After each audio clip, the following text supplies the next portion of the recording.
E hoje nós vamos falar a primeira frase que Jesus disse, nós vamos falar sobre perdão, né? Ou seja, é aquele assunto que a gente gosta muito quando somos nós que somos perdoados, né? É ou não é? Quando a gente é perdoado, beleza, mas quando eu tenho que perdoar, aí você pensa, você é racional, você fala, não é bem por aí. E é disso que eu quero falar com vocês aqui hoje. Mas nós vamos entender que o perdão, ele é algo poderoso. E sabe o que acontece? Eu percebo isso nos gabinetes pastorais que eu tenho.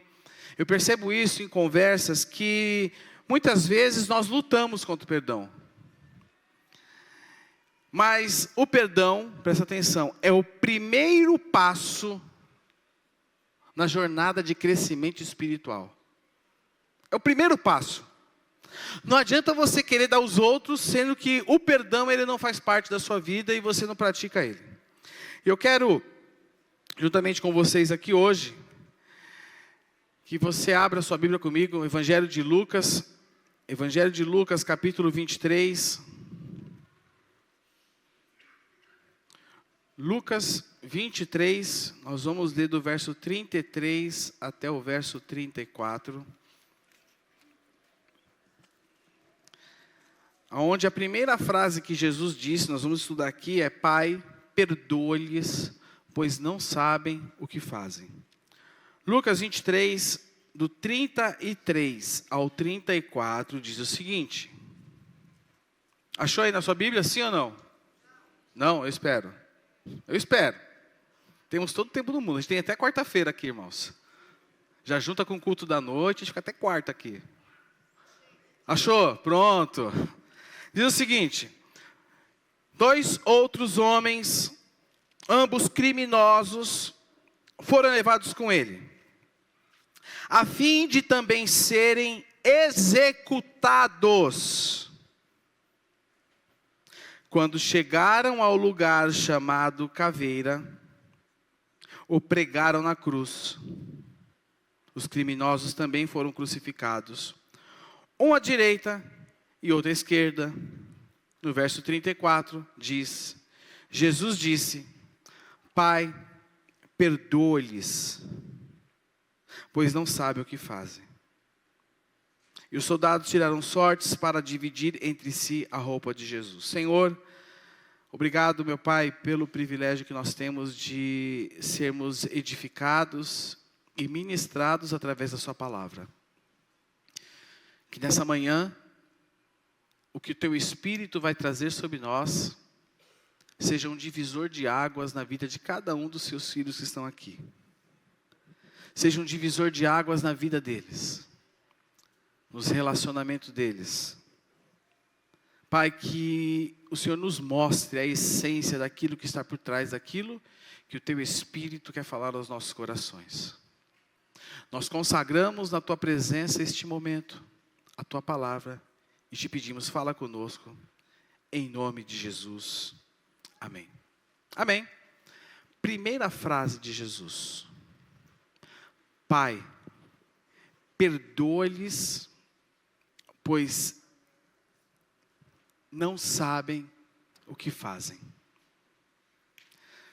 Nós precisamos olhar para essa frase, não somente com um olhar isolado nela, mas nós precisamos olhar essa frase com um olhar mais amplo, entendendo que o contexto da onde essa frase vem, do que está acontecendo com Jesus. Então, para nós entendermos esse contexto, primeira coisa que a gente precisa ter claro para nós. Primeira coisa, Jesus havia acabado de ser traído por quem? Por seu amigo, discípulo, por dinheiro. Presta atenção, Jesus estava ali, horas depois de ser traído por seu discípulo por dinheiro. Quem foi esse amigo que traiu ele por dinheiro? Como o nome dele? Judas o havia traído por 30 moedas de prata. Outro ponto que a gente precisa entender para entendermos o contexto. Jesus havia sido julgado com falsas evidências. Pilatos não havia visto crime nele. Pilatos não havia visto crime nenhum nele. Porém, quando você lê a história, até nós falamos o ano passado aqui sobre os vilões da Páscoa, se eu não me engano. Pilatos tentou a qualquer custo livrar Jesus da morte.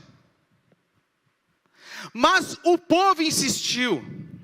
As autoridades religiosas insistiram. O mesmo povo que no domingo havia recebido Jesus aqui, ó. Né? Aqueles que bateram nas costas de Jesus, aqueles que, entre aspas, veneraram a Jesus ali no domingo de Ramos, foram os mesmos que pediram a crucificação dele. Outra coisa importante, Jesus havia acabado de ser negado pelo seu maior apoiador, aliás, um dos seus melhores amigos. O homem que havia dito para Jesus que jamais o abandonaria. O homem que, com Jesus, no Monte da Transfiguração, falou: Jesus, que legal essa vibe aqui, que a gente está aqui nesse monte, vamos fazer cabanas. O homem que estava ao lado de Jesus, foi o homem que negou ele. Outro contexto que a gente precisa entender. Jesus havia sido espancado. Espancado. Alguns historiadores dizem que muitos prisioneiros que eram condenados à morte de cruz, já morriam no espancamento. Olha só, eles chegavam na cruz mortos.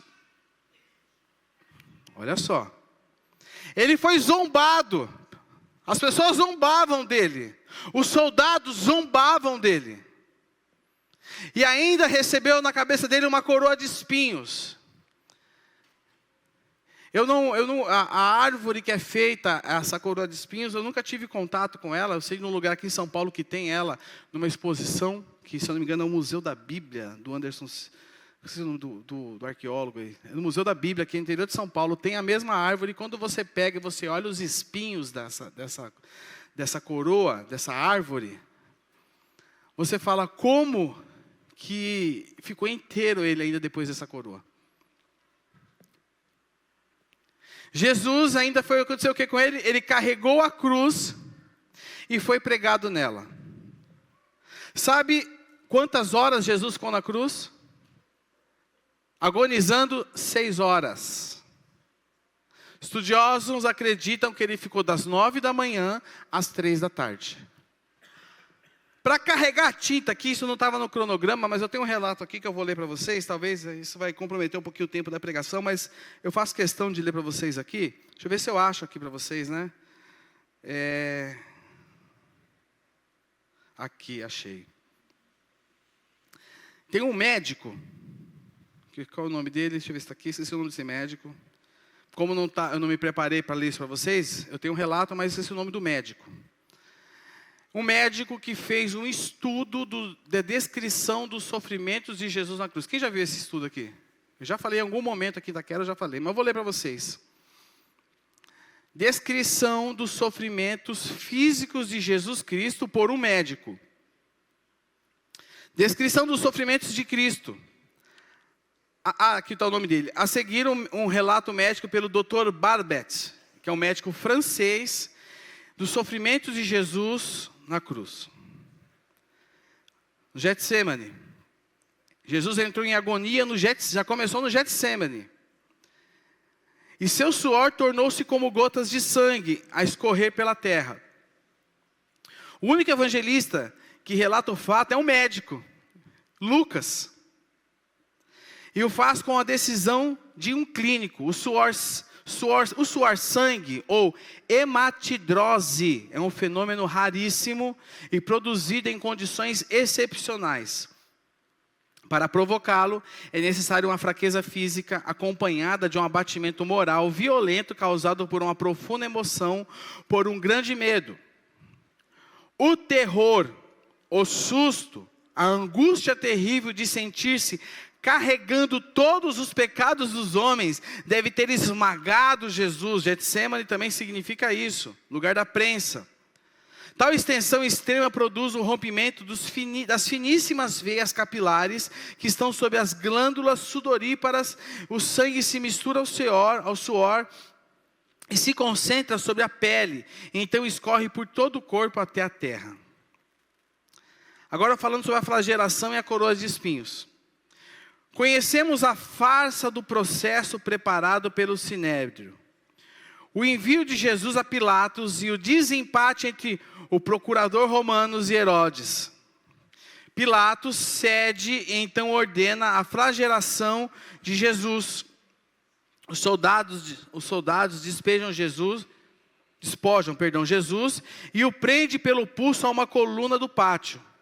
A flagelação se efetua com tiras de couro múltiplas, sobre as quais são fixadas bolinhas de chumbo e um pequeno osso. Chamava-se azorrague isso. Quem assistiu a Paixão de Cristo? Quando ele está sendo chicoteado com azorrague, que você vê os pedaços dele voando. Os carrascos devem ter sido 2, um de cada lado e de diferentes estaturas. Golpeiam com chibatadas a pele, já alterada por milhões de microscópicas hemorragias de suor, de sangue. A pele se dilacera e se rompe, o sangue espirra a cada golpe. Jesus reage e um sobressalto de dor. As forças se esvaem, o suor frio lhe impregna a face, a cabeça gira em uma vertigem de náusea, calafrios lhe corre ao longo das costas. Se não estivesse preso no alto pelo pulso, cairia em uma poça de sangue. Depois o escárnio da coroação, com longos espinhos, mais duros que os de acácia. Os algozes entrelaçam uma espécie de capacete e o aplicam sobre a cabeça. Os espinhos penetram no couro cabeludo, fazendo-o sangrar. Entre parênteses, os cirurgiões sabem o quanto sangra o couro cabeludo. A caminhada até Calvário. Pilatos, depois de ter mostrado aquele homem dilacerado, a multidão feroz, o entrega para ser crucificado. Colocam sobre os ombros de Jesus o grande braço horizontal da cruz, presa uns 50 quilos. A estaca vertical já estava plantada sobre o Calvário. Jesus caminha com os pés descalços pelas ruas de terreno irregular, cheias de pedregulho. Os soldados puxam com as cordas. O percurso é cerca de 600 metros. Jesus, fatigado, arrasta um pé após o outro. Frequentemente cai sobre os joelhos e os ombros de Jesus estão cobertos de chagas. Quando ele cai por terra, a viga lhe escapa, escorrega e lhe esfola o dorso. Finalmente, para ganhar tempo, os soldados escolhem um homem na multidão, Simão, que havia vindo do campo, e puseram-lhe a estaca sobre as suas costas para que levasse após Jesus. A crucificação. Sobre o Calvário tem início a crucificação. Os carrascos despojam o condenado, mas sua túnica está colocada nas chagas, e tirá-la produz dor atroz. Quem já tirou uma atadura de gás de uma grande ferida, sabe do que eu estou falando. Quem já passou por essa experiência?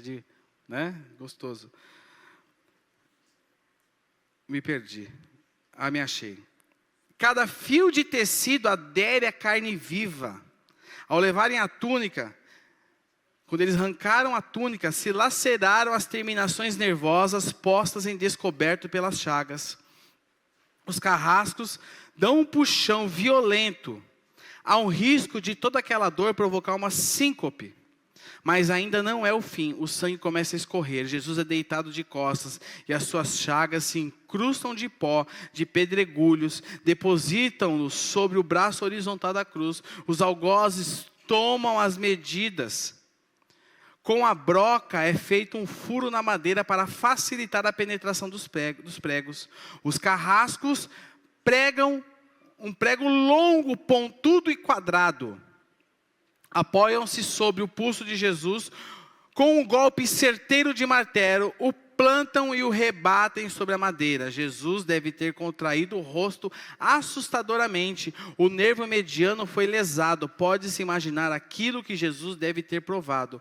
Uma dor alucinante, agudíssima, que se difundiu pelos dedos, espalhou-se pelos ombros, atingindo até o cérebro. A dor mais insuportável que um homem pode provar. Ou seja, aquela produzida pela lesão dos grandes troncos nervosos. Provoca uma síncope e faz perder a consciência. Em Jesus não. O nervo é destruído só em parte. A lesão do tronco nervoso permanece em contato com o prego. Quando o corpo for suspenso na cruz, o nervo se esticará fortemente como uma corda de violino, esticada sob a cravelha. A cada solavanco, a cada movimento, vibrará despertando dores dilacerantes. Um suplício que durará horas. O carrasco e seu ajudante empurram as extremidades da trava, elevam Jesus colocando primeiro sentado e depois em pé, consequentemente fazendo um tombar para trás. O encostam na estaca vertical. Depois, rapidamente, encaixam o braço horizontal sobre a cruz, sobre a estaca vertical. Os ombros da vítima esfregam dolorosamente sobre a madeira áspera. As pontas cortantes da grande coroa de espinho penetram o crânio. A cabeça de Jesus inclina-se para a frente, uma vez que o diâmetro da coroa impede de apoiar-se na madeira. Cada vez que o mártir levanta a cabeça, recomeçam as pontadas agudas de dor. Pregam-lhe os pés. As horas na cruz. Jesus tem sede. Não bebeu desde a tarde anterior. Seu corpo é uma máscara de sangue, a boca está semiaberta e o lábio inferior começa a se prender, a garganta seca lhe queima, mas ele não pode engolir, tem sede.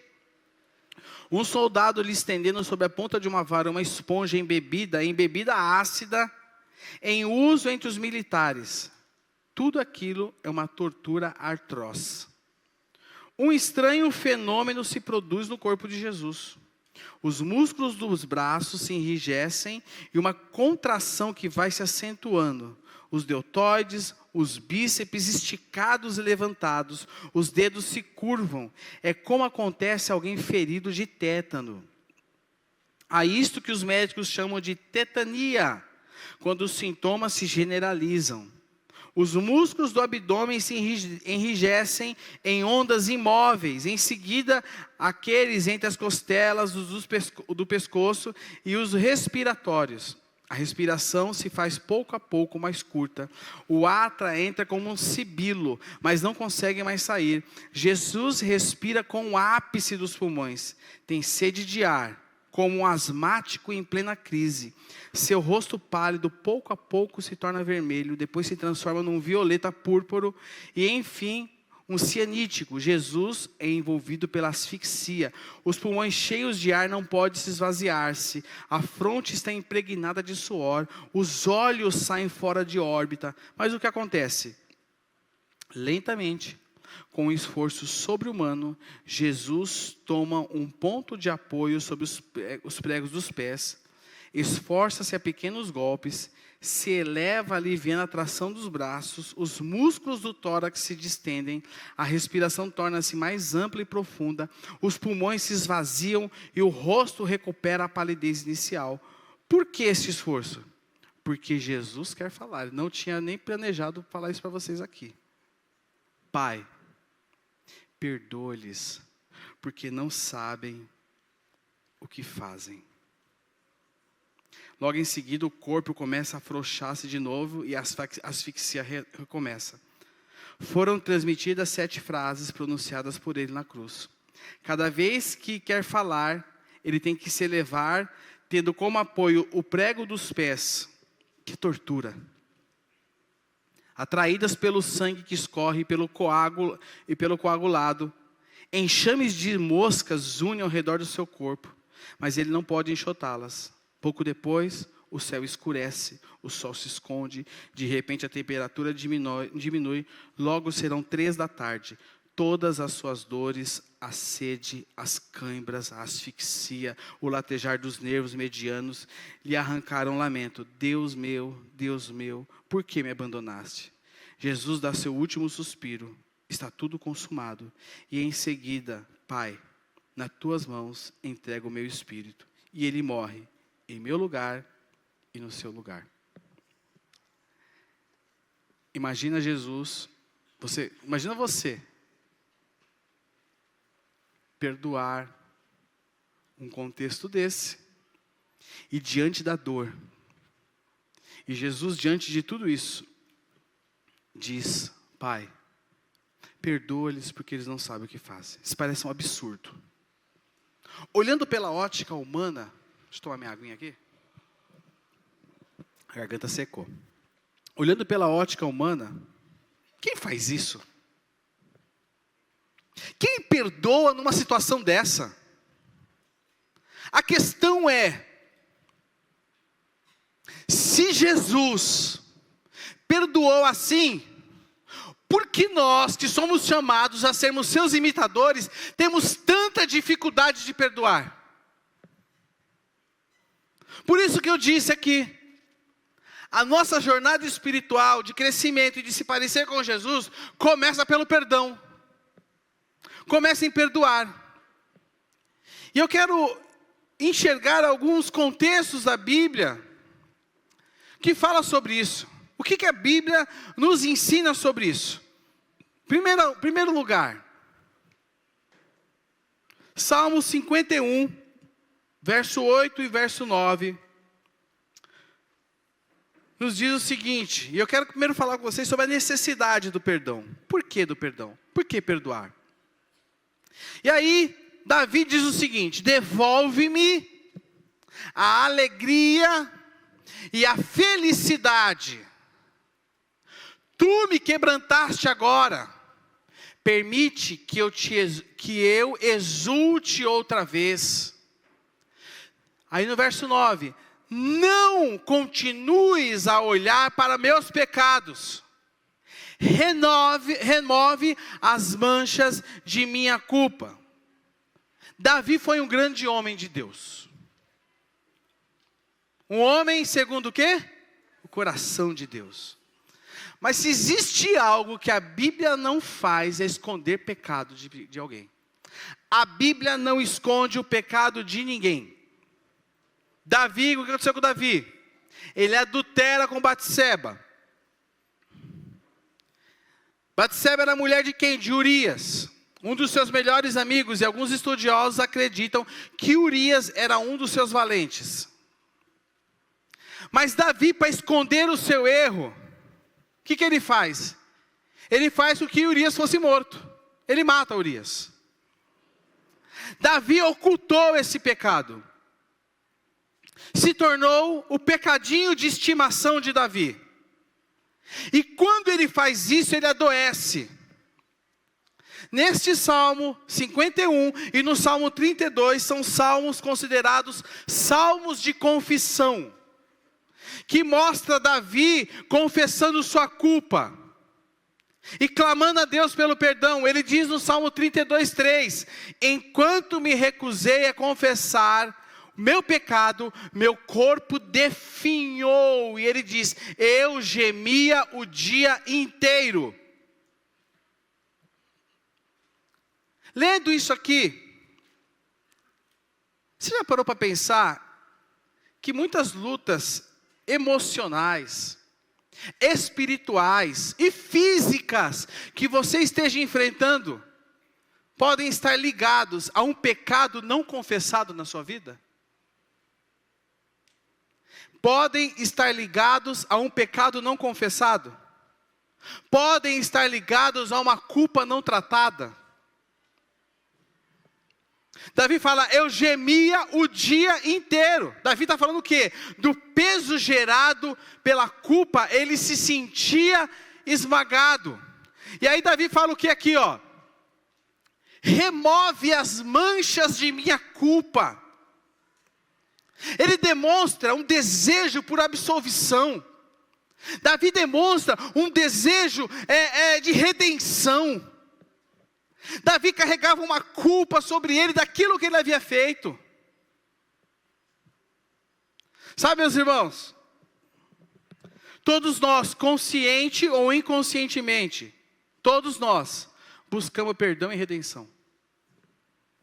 Todos nós. Porque todos nós queremos ser aceitos e queremos ser amados. Só que nós precisamos entender algumas coisas. Em primeiro lugar, nós precisamos entender o quê? Qual é a origem dessa culpa? Gênesis 3, verso 7. Naquele momento, seus olhos se abriram e eles perceberam o quê? Que estavam nus. E aí a Bíblia diz, por isso, olha só. Naquele momento em que os olhos deles se abriram e eles perceberam que estavam nus, por isso costuraram folhas de figueira umas às outras para se cobrirem. Após o primeiro casal, Adão e Eva, desobedecerem, serem incrédulos com aquilo que Deus havia falado para eles, eles caem em clara rebeldia. E algo acontece.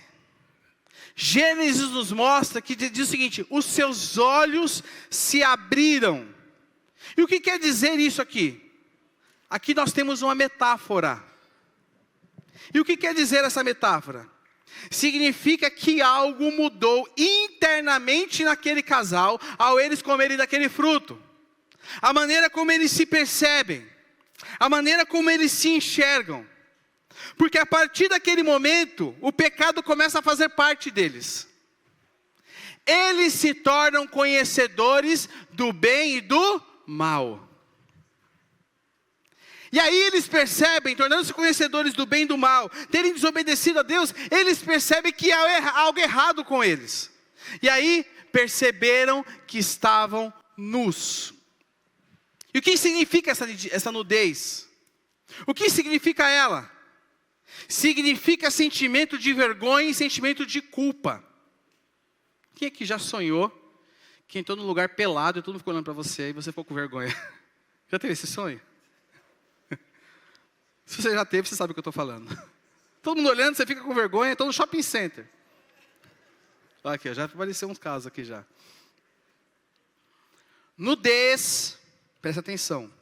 Diz respeito às pessoas verem quem você é e verem todas as suas imperfeições. Nudez diz respeito às pessoas verem quem você é e verem todas as suas imperfeições. Quer dizer algo. Deus te observa. Ele conhece todas as suas imperfeições. Ele conhece quem você é por dentro. Ele sabe da maldade que muitas vezes existe dentro de você. Ele sabe desse sentimento que você carrega de uma culpa não tratada. E aí o que eles fazem? Eles costuram folhas de figueira. Costuraram folhas de figueira. O que eles queriam fazer? Esconder a sua culpa. Eles queriam esconder a sua vergonha. Esconder. Mas irmãos, folhas de figueira são insuficientes. E nós, como eles, buscamos folhas de figueira todos os dias. E as folhas de figueira que esconde a nossa culpa, que esconde a nossa nudez, podem ser muitas coisas. Uma folha de figueira são os caminhos que nós escolhemos para lidar com a culpa. Por exemplo, transferindo a culpa e nunca assumindo. O que Adão fez? A culpa é de quem? Que tu? Ele não assumiu. Ele transferiu. Transferir culpa. Quando muitas vezes nós minimizamos. Mas é tão pequeno. Isso foi em 1900 e pouco. Porque nós minimizamos. Não se minimiza. Não se minimiza. Outra coisa, relativismo. Você relativiza aquilo. Porque hoje em dia, é muito claro que nossa cultura ensina. Não existe o certo, não existe o que é errado. Existe aquilo que é bom para você. E aí te relativiza. Ou então, o perfeccionismo. Pessoas que são perfeccionistas. Tenta fazer tudo perfeito. Para que as pessoas vejam que você é bom em tudo o que você faz. E a partir disso não descubram as imperfeições que existem em você. Existem pessoas que folha de figueira ao trabalho. Pessoas que se escondem atrás do trabalho.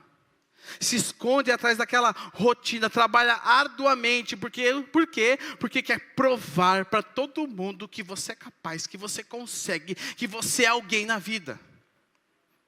Sabe outra folha de figueira? As redes sociais. Nas redes sociais você demonstra perfeito, você demonstra perfeito. Porque através daquela apresentação de perfeição, você esconde a verdade de quem você é.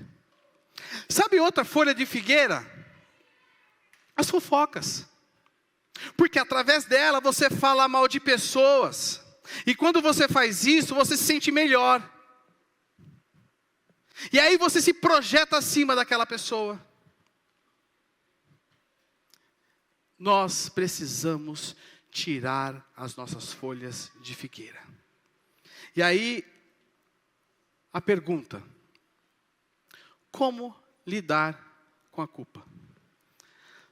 E aí, Salmo 51, 3 e 4 diz o seguinte: pois reconheço, o que ele fala? Eu reconheço a minha rebeldia. É você reconhecer a sua culpa. É você reconhecer a sua condição. E aí o salmista continue.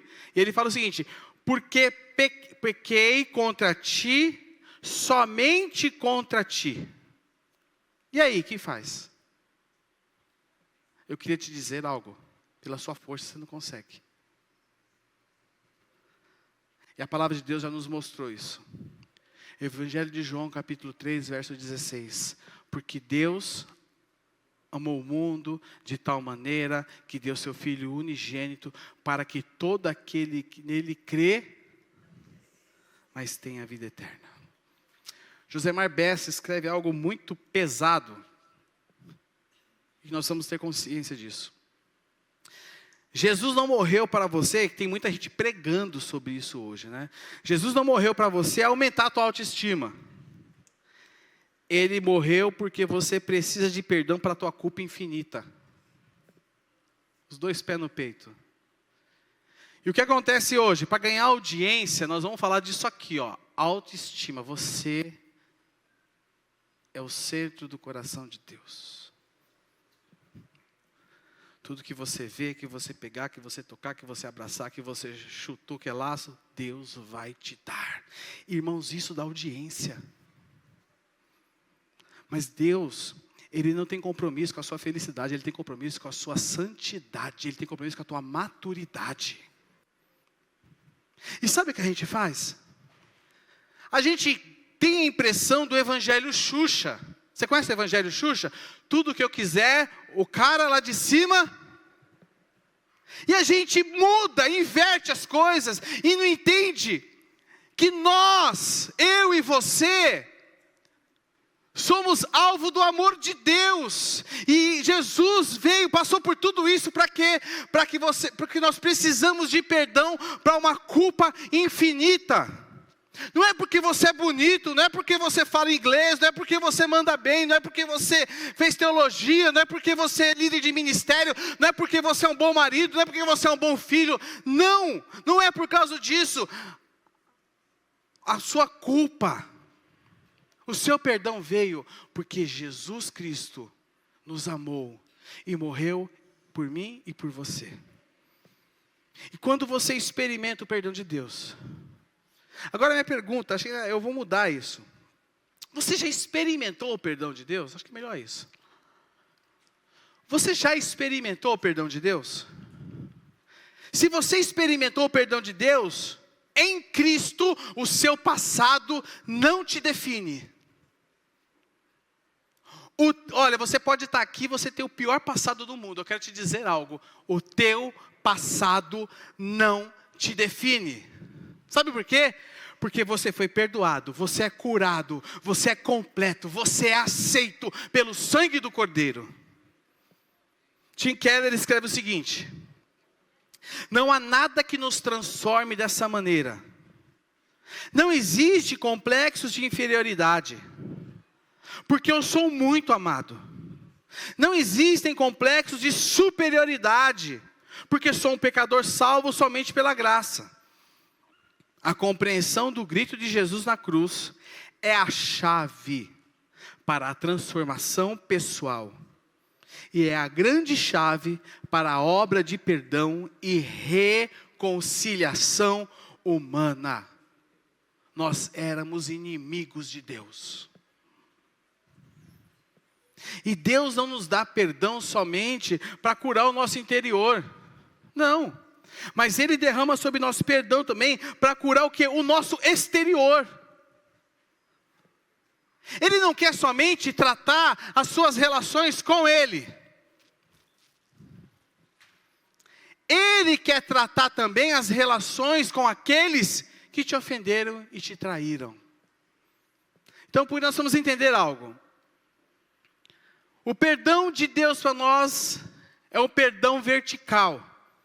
É um perdão que vem de cima para o alto. Esse perdão é o perdão divino que nos foi oferecido. E aí, quando eu recebo esse perdão, quando eu aceito esse perdão, o que acontece conosco? Nós recebemos uma nova identidade. Provérbios 28:13 diz: quem oculta seus pecados não prospera. E aí ele fala o seguinte, tem o ponto e vírgula. Quem os confessa e os abandona, presta atenção.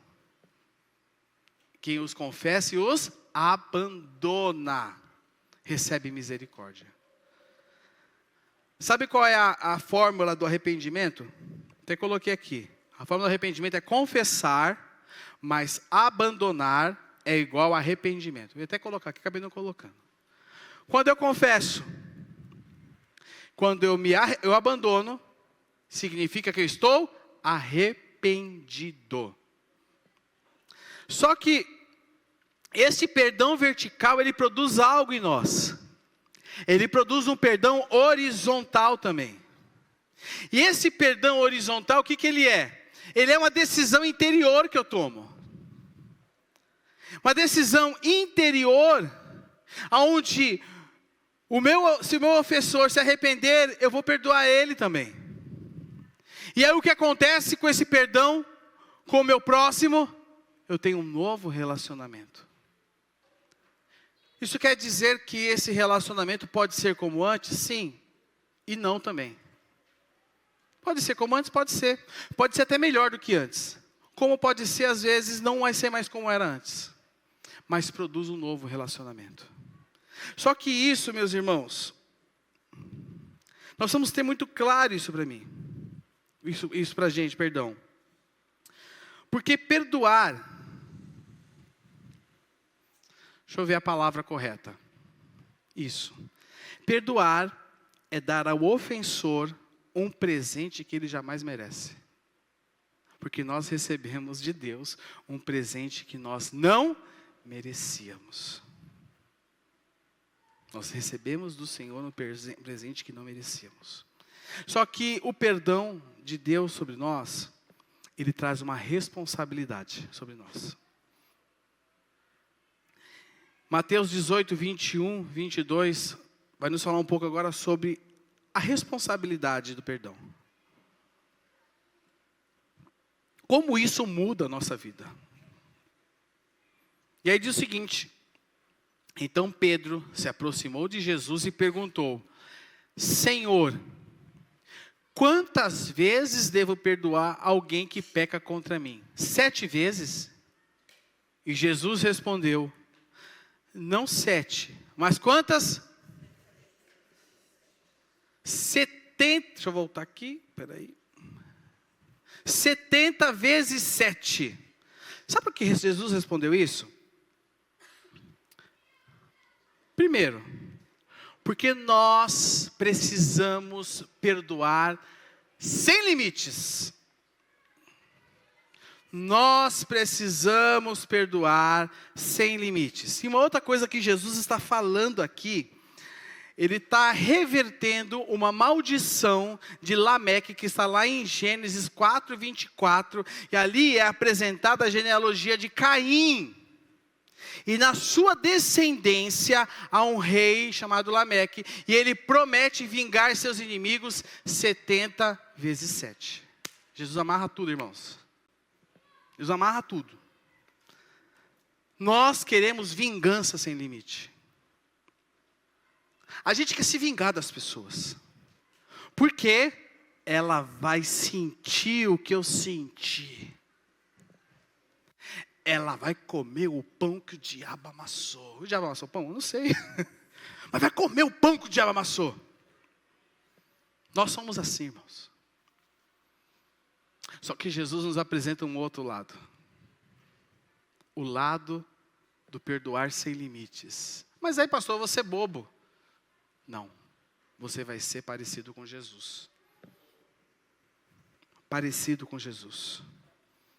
Porque, irmãos, o cristão, o discípulo de Jesus, você, fala o seu nome bem alto para mim, fala seu nome.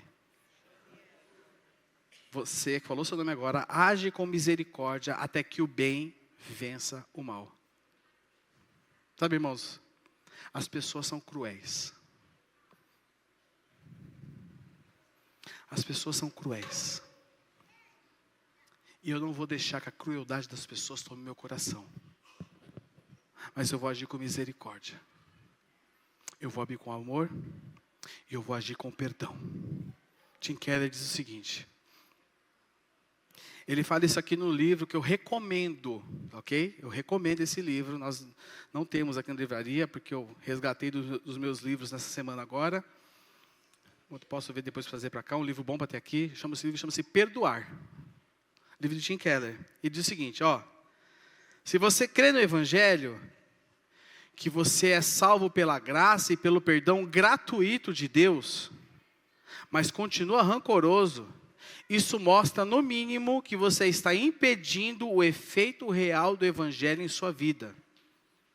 Ou está se enganando. E talvez não creia no Evangelho de forma alguma. De qualquer modo, espiritualmente falando, não perdoar é se colocar em uma prisão. Aprenda, para perdoar é necessário humildade. Para perdoar é necessário humildade. O Rei do Universo. O Rei do Universo. Aquele que está presente desde o princípio. Ele é o alfa, o ômega, o princípio, o fim. O Rei do Universo. Se sentou no meu lugar e no seu lugar no banco de réu. Nós precisamos ter humildade suficiente para perdoar. Tem um filme que chama-se Refúgio Secreto. Quem já assistiu esse filme, Refúgio Secreto? Que trata a história de Corrie ten Boom, uma holandesa. Chama Refúgio Secreto, eu não sei que plataforma que está de streaming hoje. Em inglês, o filme, eu até me deixei aqui marcado. Em inglês, o filme se chama The Hidden Place. Carnaval, você está em casa, compra pipoca. Programação para vocês aqui, ó.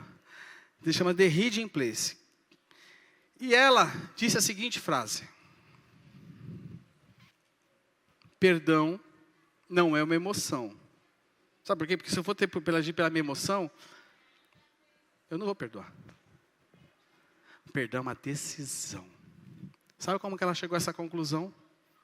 Eu vou ler um pouquinho aqui para vocês. Eu fiz um resuminho aqui do filme, da parte do filme que trata isso. Corrie ten Boom, ela nasceu numa família holandesa durante a ocupação nazista. E a sua família, ela, a sua irmã e a sua família toda tomaram uma decisão de proteger os judeus. E o que eles faziam? Eles escondiam os judeus na garagem de sua casa. Até que um dia eles foram descobertos.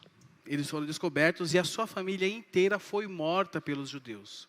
Só ficou viva ela, Corrie ten Boom, e a sua irmã Betsy. E elas foram levadas para um campo de concentração.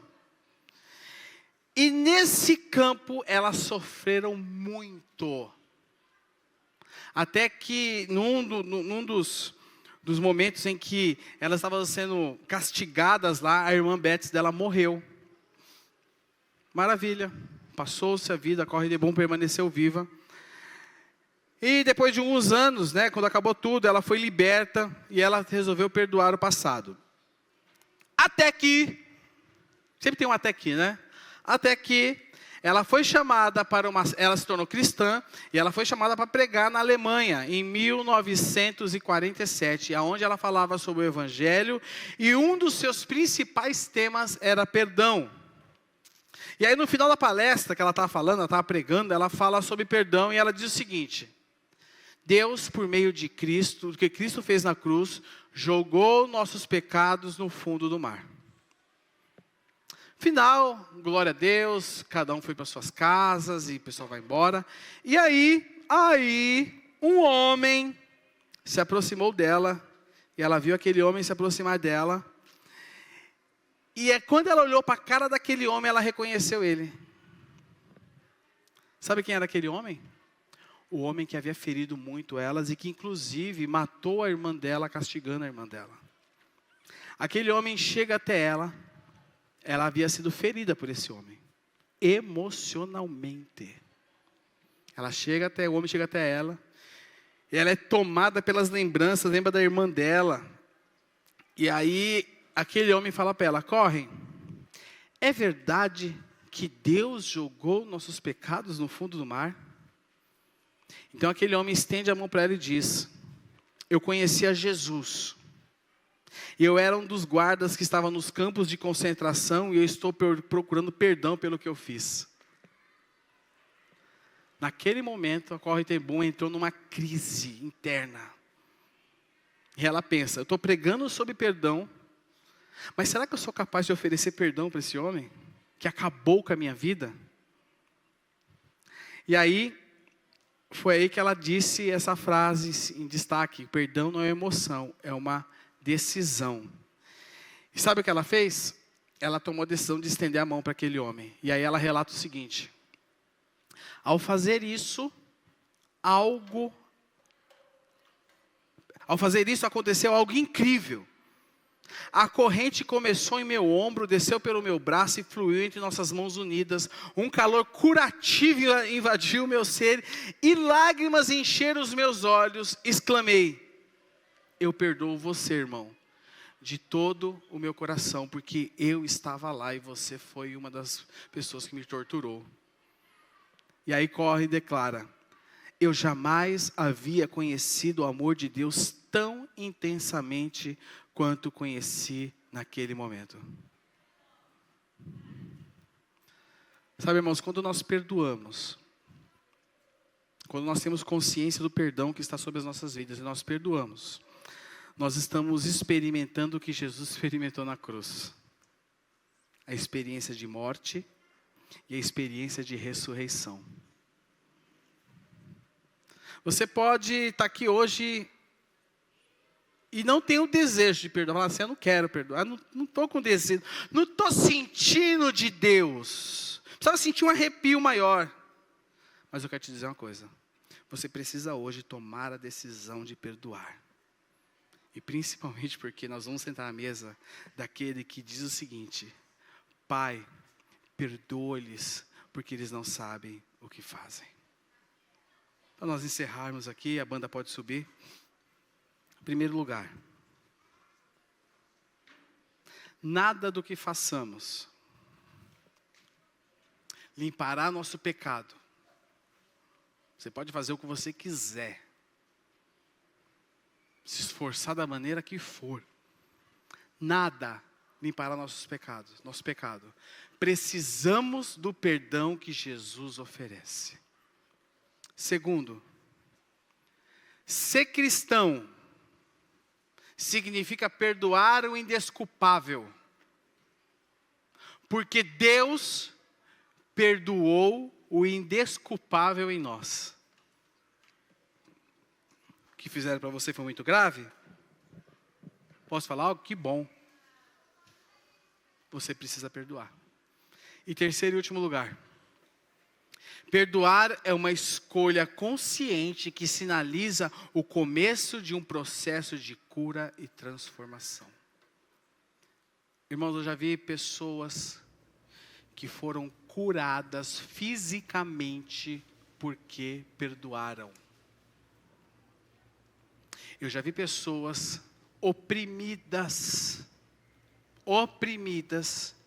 que após perdoar, viveram algo novo em suas vidas.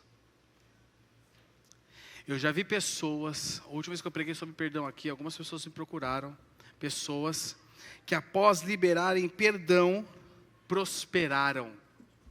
E estou falando financeiramente, porque o perdão tinha a ver com isso.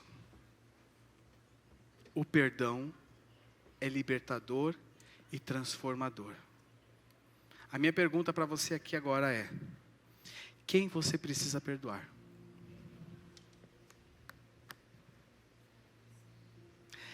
Quem você precisa perdoar?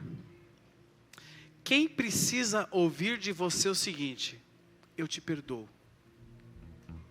Quem? Quem? Feche seus olhos no seu lugar. Feche seus olhos.